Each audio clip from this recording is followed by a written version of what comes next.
Reading psychological chapter chapter 4। Already हमने बहुत सारे साइकोलॉजिकल डिसऑर्डर्स कर लिए हैं. Now we are on feeding and eating disorders. Let's start with it. Another group of disorders which are of special interest to the young people are eating disorders.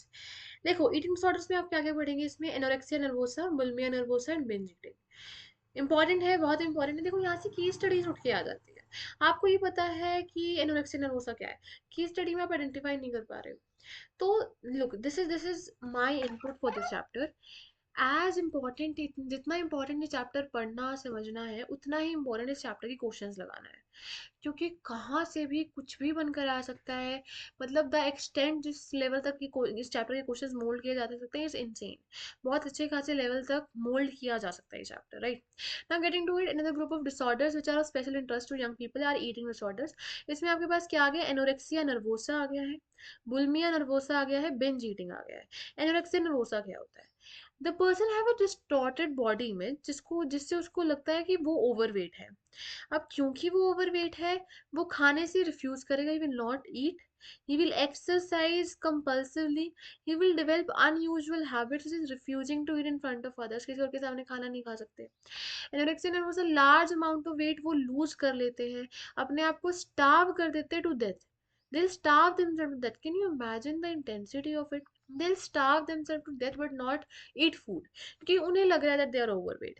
Bulimia nervosa में क्या है. Individual excessive खाना खा रहे हैं. They purge their body of food by using medicines such as laxatives uh, or directives or by vomiting.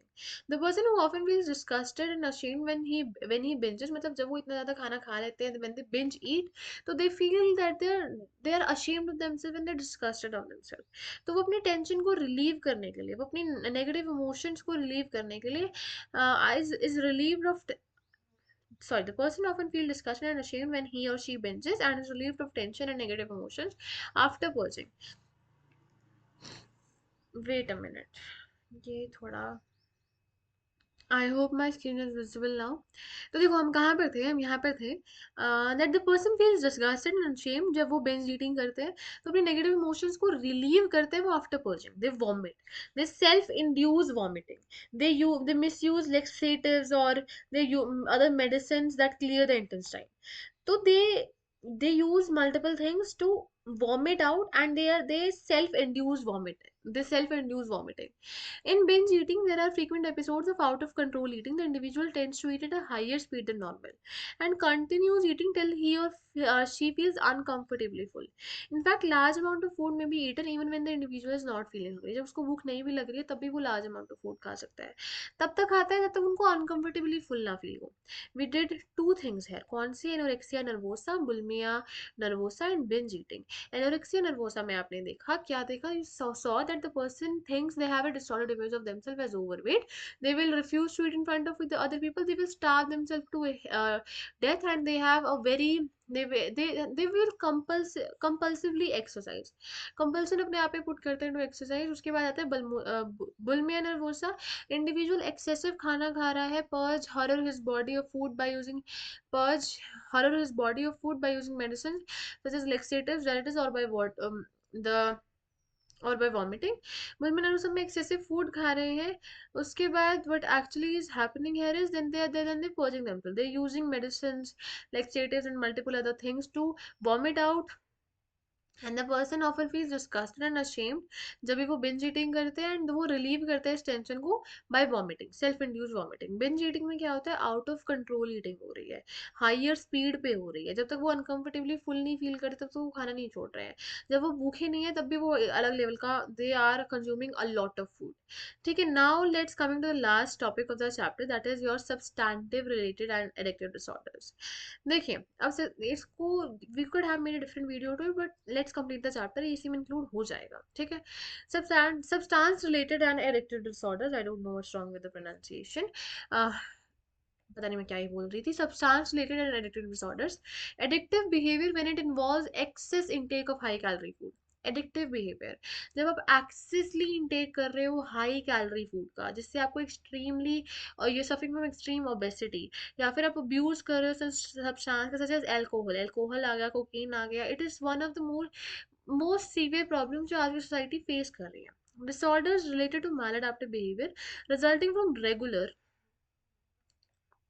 and consistent use of substance involved are included in the substance related and addictive disorders. Substance related and addictive disorders में हो क्या रहा है, देखिए समझिए, ऐसा disorder जिससे मैलअडैप्टिव behaviour आप शो कर रहे हो या आप रेगुलरली या फिर कंसिस्टेंटली आप किसी सब्सटेंस अब्यूज का यूज कर रहे हो, use of a substance involved and are included under substance disorders. These disorder includes problems associated with the use of abuse of alcohol, cocaine, tobacco, opioids among others which alter the way people think and feel. Temporarily आपकी perception को feel change कर देता है, the way you're feeling, the way you're thinking आपको change कर देता है. बहुत सारे ऐसे डिसऑर्डर्स हैं जो इस कैटेगरी के अंडर है. फ्रीक्वेंटली यूज सब्सटेंस, हमें आपके पास क्या आ जाता है, अल्कोहल आ जाता है. पीपल हु अब्यूज अल्कोहल मतलब drink large amount of regularly and rely on it help them face difficult situation. कोई डिफिकल्ट सिचुएशन आ गई, they rely on alcohol. Eventually the drinking interferes with their social behaviour. उनके social behaviour के साथ drinking interfere करने लग जाती है. They not able to think straight, they not able to work nicely. उनकी बॉडीज बिल्ड अप टॉलरेंस. अब एक पर्टिकुलर पॉइंट ऑफ वाइट के बाद वो अल्कोहल के लिए बॉडी टॉलरेंस क्रिएट कर देती है. So now they even need more amount of alcohol to feel better. They also experience withdrawal responses when they stop drinking. जब वो when they stop drinking उनको withdrawal responses मिलते हैं. कैसे? Alcoholism destroy millions of families, social relationships and careers. Intoxicated drivers are responsible for road accidents. It also serious effects on children of persons with disorder. इनको who are under this disorder, who are in substance related and addictive disorders, their children also suffer a lot. These children have higher rate of psychological problems. Anxiety बहुत ज़्यादा होती है, depression में रहते हैं, phobias हैं, substance related disorders इनमें भी डेवलप हो जाते हैं.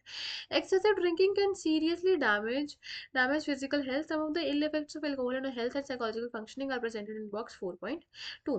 4.2 बॉक्स पढ़ते हैं, उसमें उन्होंने क्या लिखा, all alcohol beverages contain ethane alcohol.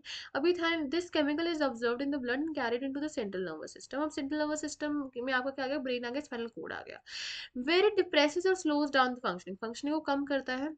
Ethyl alcohol depresses those area in the brain जो जजमेंट कर रहे हैं, जो इनहिबिशन कर रहे हैं. Now when these segments are stopped the person becomes more talkative, friendly, वो कॉन्फिडेंट फील करते हैं, खुश फील करते हैं. अल्कोहल जैसे अब्जॉर्ब कर ली जाती है, it's effects on other areas of the brain. For example drinkers are unable to make sound, judgements नहीं कर पाते हैं वो, they are unable to make decision. Speech less careful हो जाती है, लेस क्लियर हो जाती है. मेमोरी फॉल्टर्स हो जाती है. Many people become emotional, loud and aggressive. अगर आप मोटर डिफिकल्टीज की बात करें तो for example people become unsteady when they walk and clumsy in performing simple activities भी वो परफॉर्म नहीं कर पाते हैं. विजन ब्लर हो जाता है, साफ उन्हें दिख नहीं रहा होता है. They are able to hear something, they not able to comprehend what they are hearing. They have difficulty in driving, और सिंपल सी भी प्रॉब्लम उनको सॉल्व करने में प्रॉब्लम आती है. उसके बाद आगे आपके पास heroin which intake significantly interferes with social and occupational functioning. Most abusers further develop dependence on heroin in revolving their lives around the substance, building up tolerance for it, experiencing a withdrawal reaction when they stop taking it. Withdrawal reaction क्या होता है, जब आप किसी चीज को लेना शुरू कर देते हो तो you have the side effects because your body is so addicted to it that the withdrawal reaction are so extreme that the person eventually or somehow अगर उसको ना थेरेपी दी जाए तो फिर से वो इनटेक करना स्टार्ट कर देता है. The most direct danger of heroin abuse is overdose, जिससे आपकी रेस्पिरेटरी सेंटर स्लो डाउन कर जाते हैं, पैरालाइजिंग हो, ब्रीथिंग पैरालाइज हो जाती है, और मेनी केसेस में डेथ भी हो जाती है. कोकेन की बात करें तो regular use of cocaine may lead to patterns of abuse in which the person may be intoxicated throughout the day and function poorly in social relationship. पूरे दिन he is intoxicated, social relationship वो अच्छे बना नहीं पा रहा है, at work he is not able to work and it may also cause problems in short term memory. Memory अच्छी नहीं है, टेंशन अच्छा नहीं है, डिपेंडेंस डेवलप हो जाती है. कोकेन उस इंसान की लाइफ को डोमिनेट कर जाता है. Most of the drug is need to get the desired effects and stopping it से क्या होगा, डिप्रेशन होगा, फिटीग होगा, स्लीप प्रॉब्लम्स होगी, इरिटेटिबिलिटी होगी, एंग्जाइटी होगा. Cocaine poses serious danger, it has dangerous effects on psychological functioning and physical wellbeing. Some of the commonly abuse substances box 4.3 में दिए हुए हैं. Now let's complete the box. हमारे पास 3 बॉक्सेस हैं, इसे से स्टार्ट करते हैं. आपके पास कॉमनली अब्यूज सब्सटेंसेस में कौन से आ गए, DSM-5 के अकॉर्डिंग. DSM-5 क्या है, क्लासिफिकेशन में हमने पढ़ा था कि अमेरिकन साइकेट्रिक एसोसिएशन APA क्या देती है, DSM-5, diagnostic and statistical manual of psychological disorders में DSM-5। आपके पास कॉमनली अब्यूज सब्सटेंसेस कौन सी है, एल्कोहल। स्टिमुलेंट्स में कौन से आ गए, are you suppose to remember the name, देखो अगर कर सकते हो तो well and good, great, but the point is पता होना चाहिए कि हाँ ऐसी कोई चीज एग्जिस्ट कर रही है। You should have an idea about it, रटना नहीं है, बैठना नहीं है, बट अगर अगर आपके सामने 2-3 बार निकालोगे तो आ जाएगा। कैफीन में कॉफी, टी, कैफिनेट सोडा आ गया आपके पास। कैनबिस में आपके पास मर्जूनाज या भांग जिसको आप कहते हो, मर्जुआना, मरीजुआना, राइट, एंड भांग जो कहते हैं। फिर आप हेलिसिनोजेंस की बात कर रहे हो, एलसीडी, मेस्कलाइन की बात कर रहे हो, इनहेलेंट्स की बात कर रहे हो, गैसोलीन, ग्लू, पेंट, ये सब थिनर्स हो गए। टबैको की बात कर रहे हो, सिगरेट्स, बीड़ी। आप ओपियोड की बात कर रहे हो, मॉर्फिन, हीरोइन, आपके पास कफ सिरप, पेन किलर्स आ गई। सेडेटिव्स की बात कर रहे हो, हिप्नोटिक्स, एंग्जाइटिक्स की बात कर रहे हो, sleeping pills and anxiety parent medication. देखिए ना, let me give you a tip. बैठ के रटने नहीं लग जाना है कि हाँ ये है, ये है। Scan it out, go on Google, it will give you in simple language. वो आपने सिंपल लैंग्वेज पढ़ी, you got an idea of ये क्या है, and then you leave it, right. Because this chapter is too broad, बहुत सारी चीज़ें हैं जो इंपॉर्टेंट है, बहुत सारी चीज़ें हैं जो आपको पढ़नी है। अब आ जाते हैं अब हमारे 4.2 पे, these are neurodevelopmental disorders. उसमें हमने क्या पढ़ा था, इंटेलेक्चुअल डिसेबिलिटी। देखो एरिया ऑफ फंक्शनिंग, ये आ गया कि कौन से फंक्शंस है। ये आपका आ गया माइल्ड, कि अगर जिसका आईक्यू माइल्ड है, आईक्यू मॉडरेट है। देखो आईक्यू माइल्ड मॉडरेट नहीं है, मतलब द सिम्टम्स और the stage of disability is mild, moderate और सीवियर। आईक्यू रेंज आपको इन्होंने दे दिया। सेल्फ हेल्प स्किल्स आपकी आ गई, speech, communication, these are the areas of functioning. Mild, mild पे आपके पास सेल्फ हेल्प स्किल्स में क्या है, feeds and dresses, self cares for their own toilet needs. यहाँ पर आप कहोगे तो no skill to partial skills, उनको अपनी पर्सनल नीड्स के लिए भी कोई ना कोई चाहिए होता है। मॉडरेट में डिफिकल्टीज हैं, बट अगर ट्रेनिंग दी जाए तो वो अपनी सेल्फ हेल्प स्किल्स कर सकते हैं। स्पीच एंड कम्युनिकेशन में ये रिसेप्टिव होते हैं, एक्सप्रेस कर पाते हैं लैंग्वेज को, एडुकेट में अंडरस्टैंड करते हैं कम्युनिकेशन को। ये रिसेप्टिव लैंग्वेज उनकी लिमिटेड होती है, और एक्सप्रेसिव लैंग्वेज तो पुअर होती है। रिसेप्टिव और एक्सप्रेसिव लैंग्वेज एडुकेट होती है, बट स्पीच में प्रॉब्लम्स आ रही हैं। Optimal learning environment 3rd to 6th grade, देखो एकेडमिक्स में देखो, माइल्ड में एकेडमिक्स में ऑप्टिमल लर्निंग एनवायरनमेंट है 3rd to 6th grade. Very few academic skills हैं, 1st और 2nd ग्रेड इज मैक्सिमल। और यहाँ पे तो कोई एकेडमिक स्किल्स एग्जिस्ट ही नहीं करें, मतलब ये 3rd to 6th ग्रेड तक रह सकते हैं स्कूल में। They can chat with the people and figure it out. यहाँ पर तो 1st और 2nd तक ही, और यहाँ पे तो एकेडमिक स्किल्स एग्जिस्ट ही नहीं कर रही हैं। इनके दोस्त होते हैं, एडजस्ट कर जाते हैं, capable of making friends, but difficulties आती है सोशल सिचुएशन में। They not capable of having real friends, कोई सोशल इंटरेक्शन होती नहीं है। जॉब कर सकते हैं, कम्पिटिटिव से सेमी कम्पिटिटिव हो सकते हैं, प्राइमरीली अनस्किल्ड वर्कर हो सकते हैं। शेल्टर्ड वर्क है, एनवायरनमेंट होना चाहिए, यूजुअली नीड कंसिस्टेंट सुपरविजन। इनके पास अनएम्प्लॉयमेंट नहीं है, उनको कांस्टेंट केयर चाहिए। Marriage not an option, children not an option, dependent रहेंगे दूसरों पे। यूजुअली डज नॉट मैरी और हैव चिल्ड्रन, डिपेंडेंट रहते हैं। Usually marries and have children, but उनको हेल्प की जरूरत होती है when they are under stress. Now we are officially done with this chapter. अगर आपको समरी की बात करें तो समरी भी हम इसी में कवर कर लेते हैं। देखो अब समरी में क्या आ रहा है, this abnormal behaviour is behaviour that is deviant distressing. आपके पास 4 Ds आ गए, deviant, distressing, dysfunctional and dangerous. Abnormal है अगर वो डिविएशन होगा सोशल नॉर्म्स में, या फिर वो ऑप्टिमल फंक्शनिंग और ग्रोथ के साथ इंटरफेयर कर रहे हैं। 2 ब्रांचेस आ गए आपके पास यहाँ पे। हिस्ट्री ऑफ नॉर्मल बिहेवियर की बात करें तो 3 पर्सपेक्टिव हैं, super, biological, organic and psychological. And हाँ, ठीक है। इंटरेक्शन और बायोसाइकोलॉजिकल अप्रोच में तीनों फैक्टर्स आ जाते हैं। क्लासिफिकेशन ऑफ साइकोलॉजिकल डिसऑर्डर्स आपको WHO में ICD और अमेरिकन साइकेट्रिक एसोसिएशन में DSM-5 में। Variety of models have been used to explain abnormal behaviour, there are biological, psychodynamic, behavioural, cognitive, humanistic, existential, diathesis, stress model and sociocultural approaches. The major psychological disorders में क्या है, anxiety आएगा, obsessive compulsive disorders की बात आ गई है यहाँ पे हमारे पास, and all these disorders names is given there. This officially completes the chapter, and yes, we are done with the chapter.